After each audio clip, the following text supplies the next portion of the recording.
I hadn't laid eyes on my sister in 4 years, not since the night she walked into my apartment with her bridal trial mascara still fresh on her face and calmly informed me she was marrying Daniel, the very man I was supposed to marry in 3 weeks.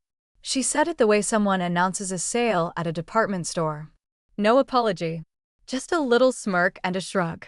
My parents called it unfortunate timing and asked me to rise above it. So I packed a duffel bag and vanished. And now, years later, I was back at that same family table, the same oak chairs, the same low-hanging chandelier, the same brittle laugh from Vivian as she swirled her wine like the universe owed her something shinier. She hadn't changed a bit. Still the center of every room, still lobbing little verbal knives to see if I'd flinch. "You look rested," she said, loud enough for the whole table to hear. Solitude suits some people, I suppose. A ripple of quiet laughter followed, not loud, but sharp enough to cut. My father cleared his throat. My mother studied her plate. And I just smiled, because for the first time in years, I wasn't alone. Then the door opened behind me with a soft click. I didn't turn around, but I didn't have to. I heard someone murmur, "Commander Cole," and I watched Vivian's wine glass tremble in her hand. I knew right then that this dinner wasn't going to end the way she expected. If you've ever been cast aside by your own family and still had to sit there and smile through it, you'll understand why I'm telling this story. Not to complain, but because maybe you felt exactly what I felt. So let me take you back to where it all began. Looking back, the signs had been there for a while. Daniel had started arriving late to our wedding planning meetings, skipping cake tastings, pushing decisions off to later. And Vivian, well, Vivian was always around.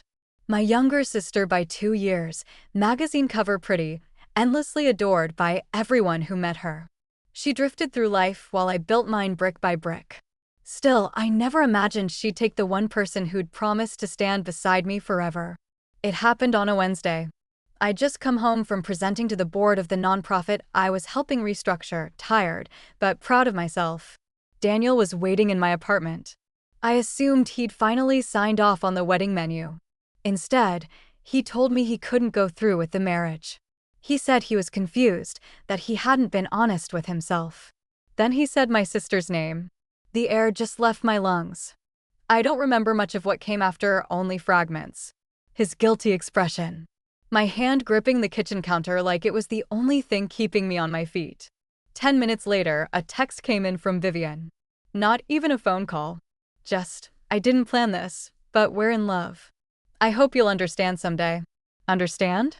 I understood perfectly. My parents called the next day, not to ask how I was holding up, but to ask me not to make a scene. "Vivian's always needed your support," my mother said.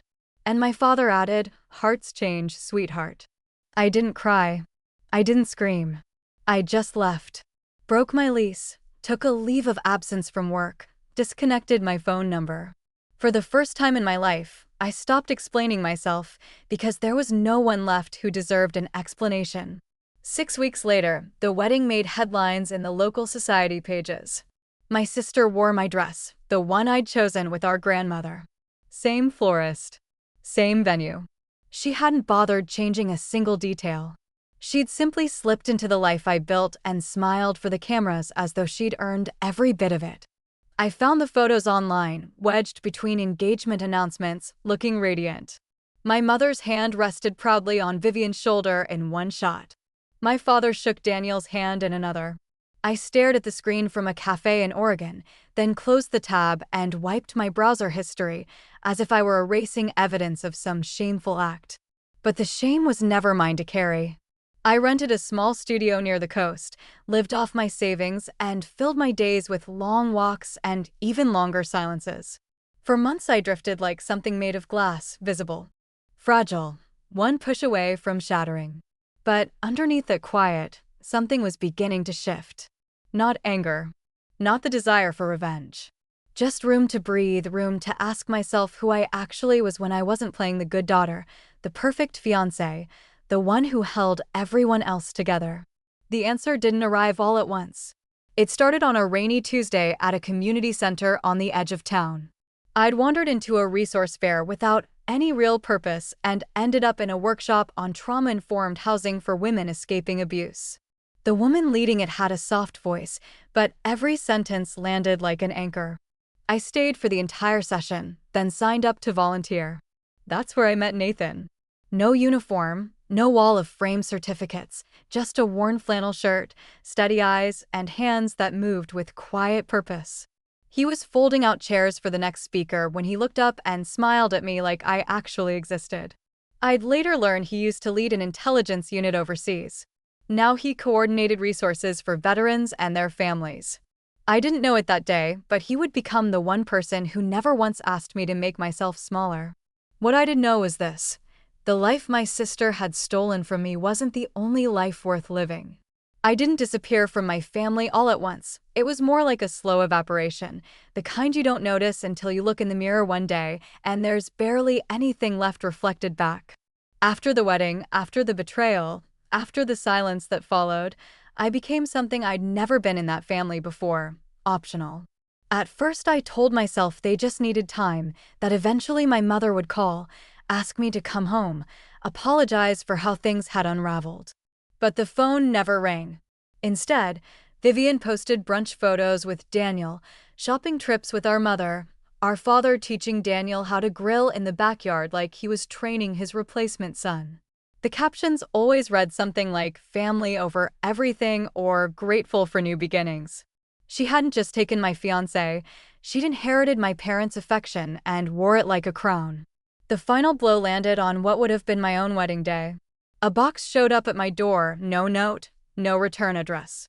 Inside were wedding invitations, my name crossed out and Vivian's written over mine in careful cursive. On top sat a single card: "Better you find peace far away than ruin what's already done." I never learned who sent it, and honestly, I didn't need to. That same night, I bought a one-way ticket to New Mexico. I knew someone out there, a counselor from my old nonprofit work who ran trauma recovery workshops. She offered her guest house until I got my footing. I thought I'd stay a few weeks. I stayed 13 months. The desert has a way of stripping everything down to its bones: noise, memory, ego, all of it. Some mornings I'd wake up and barely recognize the woman in the mirror. No makeup, hair pulled back, face thinner, quieter. But there was something honest in her eyes. For the first time, I didn't feel like I was performing for anyone. Nathan and I crossed paths again at a regional summit on veteran mental health. He was there speaking about reintegration programs for soldiers. I was working the registration table, still not entirely sure where I belonged. We ended up talking over paper cups of terrible coffee in a back hallway. He remembered my name. I remembered the way he actually listened when people spoke, like their words mattered. From there, things moved slowly, almost frustratingly so. Nathan never asked about my past, never tried to fix anything. He just listened. When I mentioned I used to work in strategic planning for international health programs, he didn't blink. He simply said, "Sounds like you're still building things, just on a different foundation now." Weekends became about sketching ideas on napkins and scrap paper, dreaming up a program to support women who'd been displaced, discarded, or failed by the very systems meant to protect them. I didn't even realize I was falling for him until the day he reached across the table, tapped a line I'd scribbled on a draft proposal, and said, "This part, where they learn they're not broken, just buried, that's the heart of it." I looked up, and he was already looking at me. When Nathan proposed, there was no grand gesture, no orchestra, no photographer hiding in the bushes. Just the two of us on his porch, wrapped in blankets against the desert cold. He handed me a ring threaded onto a dog tag chain and said, "I don't want to save you. I just want to walk beside you while you save yourself." I said yes with my throat tight and my eyes stinging. We didn't announce it to anyone, not because we were hiding it, but because there was no one left to tell. My parents hadn't called in 2 years. That Christmas, Vivian sent a card, a photo of her and Daniel with a puppy they'd named Karma. Nathan's family, on the other hand, welcomed me with quiet, genuine warmth. His mother told me she hadn't seen him smile that freely since before he went to war.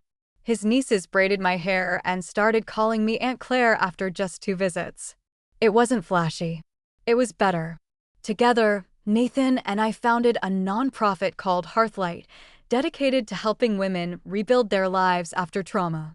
We built it from nothing: grants, state funding, local partnerships, and within a year we were running 6 programs across 3 counties. He handled policy relations. I ran strategy and programming. And through all of it, I never said a word to my family again, until the night a letter arrived. A plain white envelope, my maiden name written across it in my mother's familiar looping handwriting. Inside was a formal invitation to my father's 70th birthday dinner. Family only. I nearly threw it in the trash until I noticed the guest list printed inside: Vivian, Daniel, Mom, Dad. No plus ones listed. Just one line beneath my name: "Hope to see you, Claire." That's when it hit me. They had no idea I was married. They had no idea who was about to walk through that door with me.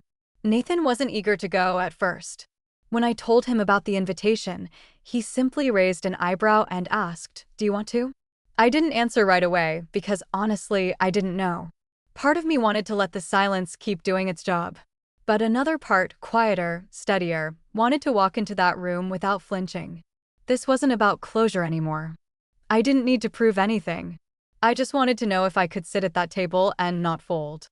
"I don't need you there," I told him, "but I'd like you to be." He nodded once. "Then I'll be there." That was Nathan. No dramatics, no fanfare, just quiet, steady loyalty, the kind you don't recognize as rare until someone actually gives it to you. He offered to wear plain clothes. I told him not to hide who he was. "I'll keep it subtle," he said with a small smile. Subtle, as it turned out, meant his formal Navy service coat, medals removed, but the insignia of his former command still visible. He wore it like it was part of his skin: calm posture, quiet authority, no arrogance in it at all. The night of the dinner, I wore a simple black dress and nothing else but the small gold necklace my grandmother had given me at 17, one of the few things Vivian had never managed to copy. Nathan drove us to the country club in silence. When we pulled up, the valet opened my door, then paused, his eyes flicking toward Nathan as he stepped around the car. "Evening, sir. Active or retired?" Nathan gave a short nod. "Commander Cole."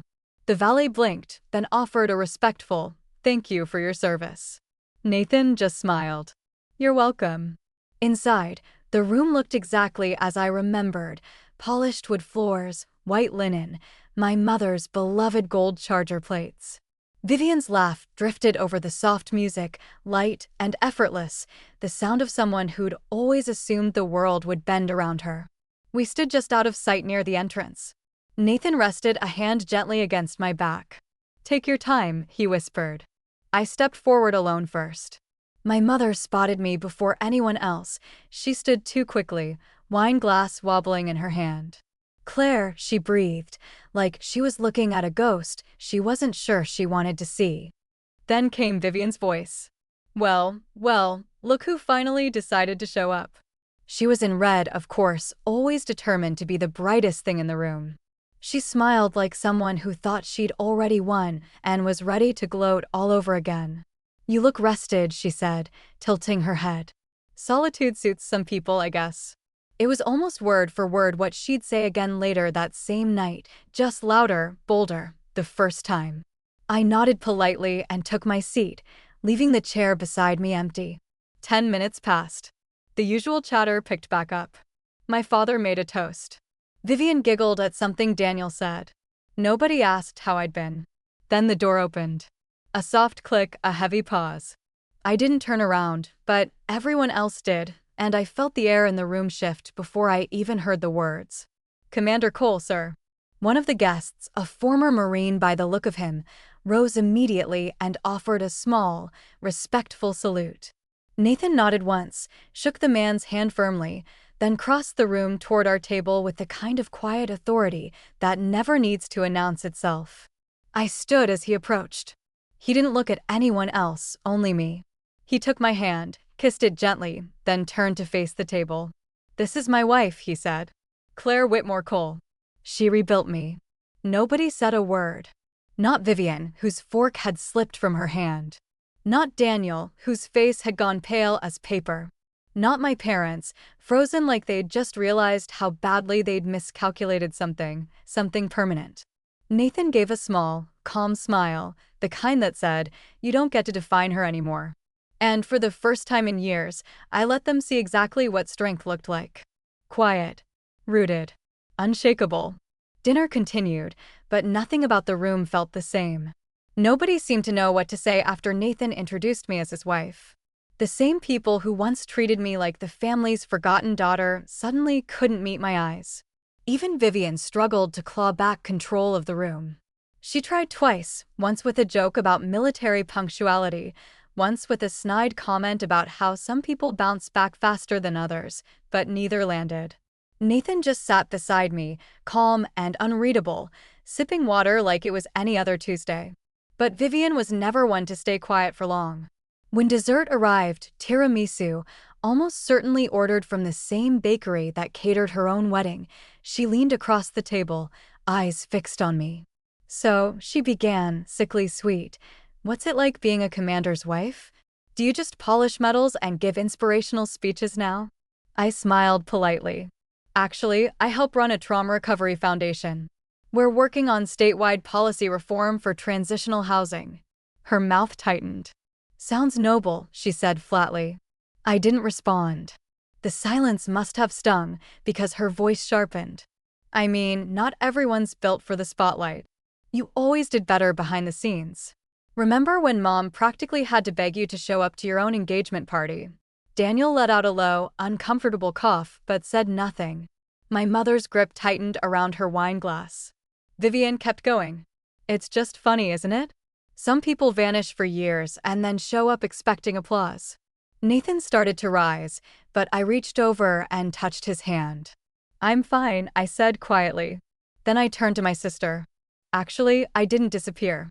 I just stopped showing up where I wasn't respected." That landed harder than I expected. Even my father dropped his gaze. Vivian tried to laugh it off, tossing her hair over one shoulder. "You always were dramatic." I leaned in slightly. "And you always needed an audience. But not everyone claps for chaos, Vivian." The table went completely still. Nathan set his hand against my back, not a warning, just something grounding, a quiet reminder that I no longer had anything left to prove. Then came a moment I hadn't planned for. A retired general seated across the room, someone I'd noticed earlier without thinking much of it, stood up. "Mrs. Cole," he said, "I believe we met at the VA roundtable last spring. You gave that talk on post-combat community reintegration." I nodded, genuinely surprised. "Yes, that was me." He turned toward my father. "You should be proud. What she's doing for veterans and survivors is extraordinary." My daughter still quotes her. The silence that followed spread through the room like spilled wine. Nathan's voice, when it came, was quiet but final. "She didn't come here for applause. But if it bothers you that she's no longer small, that's not her problem to fix." My mother opened her mouth, but nothing came out. And Vivian's expression finally cracked. For the first time, she didn't look powerful, she looked exposed. Because this wasn't a performance anymore. It was the truth, and everyone at that table could feel it settle over them. We didn't stay for dessert. Nathan stood first, and I followed. No scene, no dramatics, just the quiet scrape of a chair and the rustle of a coat. No one tried to stop us. No one dared to. At the door, I glanced back once, not out of regret, but to remind myself that the version of me who once begged to be understood was truly gone. Back home, Nathan made tea while I stood by the window, fingers resting against the gold necklace my grandmother had given me. The city lights blinked in the distance. For years, I thought healing meant winning, forcing them to see, forcing them to admit they were wrong. But I understand now that I never needed their recognition. I have peace. I have love. I have a name I chose for myself, not one I inherited through years of staying silent. And I have a kind of strength that doesn't need a stage to be real.